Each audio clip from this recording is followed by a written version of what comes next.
Kerb. A game where you build rockets and do space things. But what would happen if we stranded Val on Ike? Well, I don't know, but we're gonna build this beast of a rocket and name it. So, we'll start out with a little build time lapse.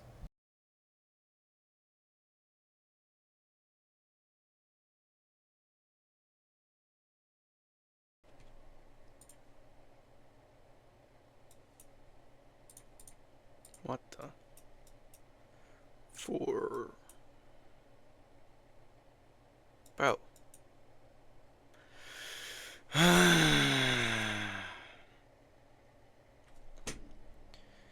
Fuck. Oh my fucking god, I swear.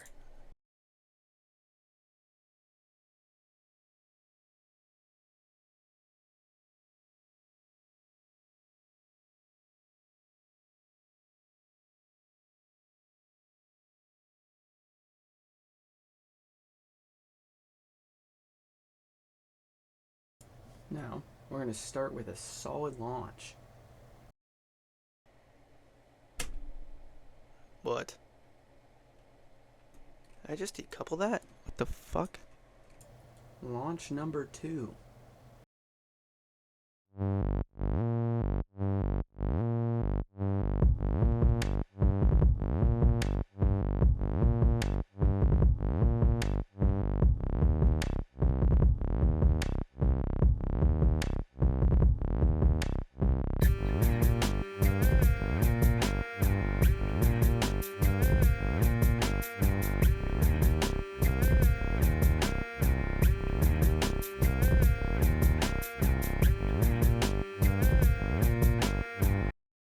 Now we're in orbit, we're gonna time warp to the Duna Kerbin transfer window, which is about 45 degrees. At this point, I realized that we only have capacity for 3, and we're getting Val and Bob off, and Bill ended up on our craft. So his bitch ass is getting sent through the atmosphere. Now we're gonna do our Trans-Duna injection burn. Time warp until, we can do a mid-course correction burn as well. That's what we're setting up at the moment. And we're just gonna burn slowly and get that perfect.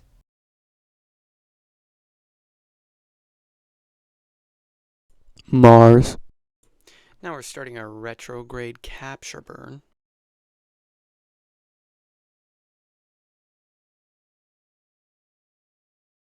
Now we're gonna set up our Kerbin encounter. This shit low-key easy for me, a KSP veteran. Now we're gonna start our burn.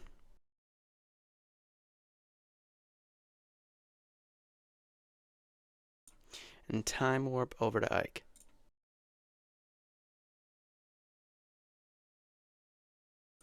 Now we're gonna burn so that we orbit Ike, and did a pretty damn good job of it. Now we're going to separate our lander, but a little twist. The lander is not crewed by anyone. Jeb's going to sit on the mothercraft while the lander goes down and picks up Bob and Val, but the lander has nobody on it. That's why you can see it has no good SAS.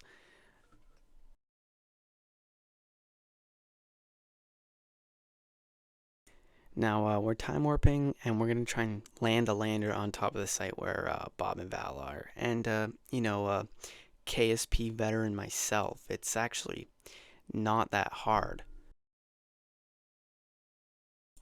I did have to point radial out to make sure that I went over top of them and didn't crash land before, or didn't have enough time to do a suicide burn by the time I got there.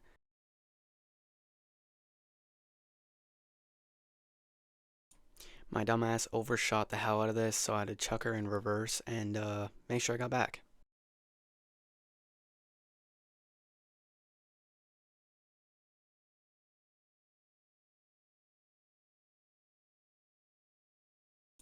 Now I'm doing these pro maneuvers to make sure I land near them. But my dumbass lands like fucking 200 meters away, so.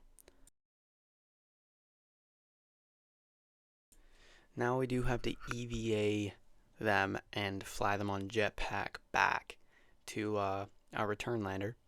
Bob. Bro is doomed.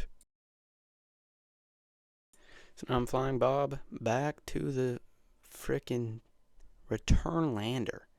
And he'll get his bitch ass in there, and then we'll do the same to Val. And yeah, she crash landed.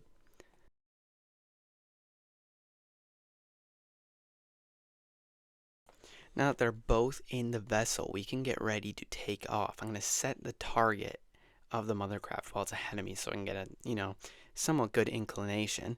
And we'll just try our hardest to get in orbit from here.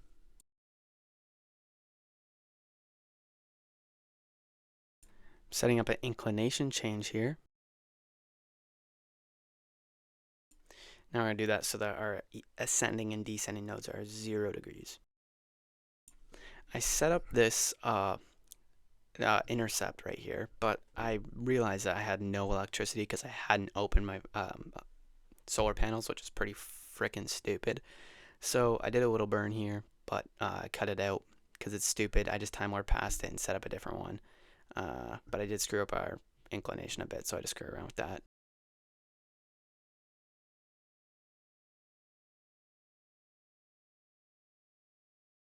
Now we're time warping to our intercept there. We're going to burn retrograde relative to our target here. Then we burn to stop our velocity all the way, and then we're going to burn towards the target. I completely time warp past that bitch, so we chuck her in reverse again, and we get that good intercept. Now I'm flipping between the vessels and making them target each other's docking ports so that they basically point to each other at all times. Then I can just burn the lander so that it connects automatically to the mothership. I burn at Mach 12, and we get a bit of a bouncy landing, but yeah, I mean, it worked. Now we're transferring Bob and Val into the main cruise ship.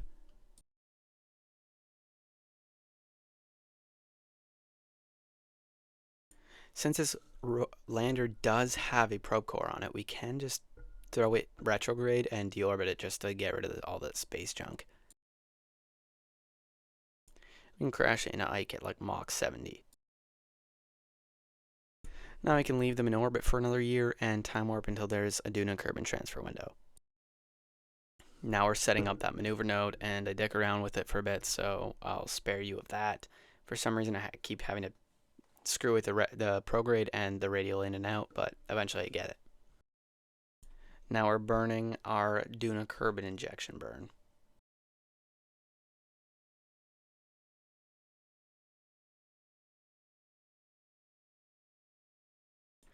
Now we're going to do a mid-course correction burn to make sure that we actually hit Kerbin's atmosphere, but actually we're just going to punch right through Kerbin because, that's just easier.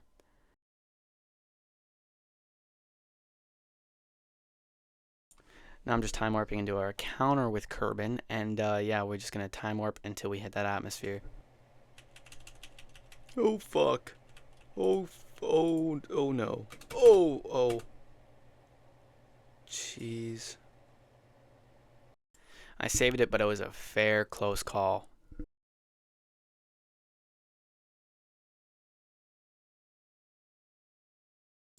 We're going to deploy our parachutes here and just time warp down until we land safely, hopefully. Yeah. Jettison the heat shield.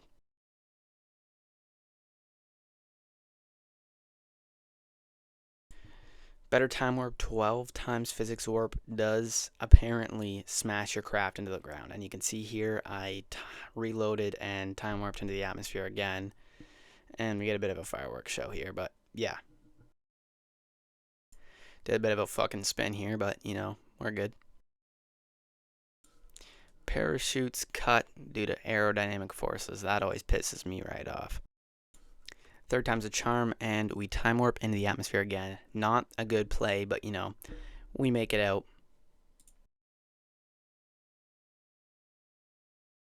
Now the best trick to save your parachutes from the aerodynamic forces just ripping them apart while you're time warping is to stop time warping while while they're about to deploy, or else they probably will.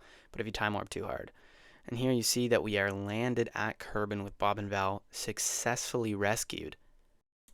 Well, I hope you guys enjoyed my first video on this channel. Feel free to like and subscribe or send me any criticism or video ideas, suggestions, whatever. Anyway, you just see the end card. If you're watching this, we'll have more videos out. And yeah, I hope you enjoyed.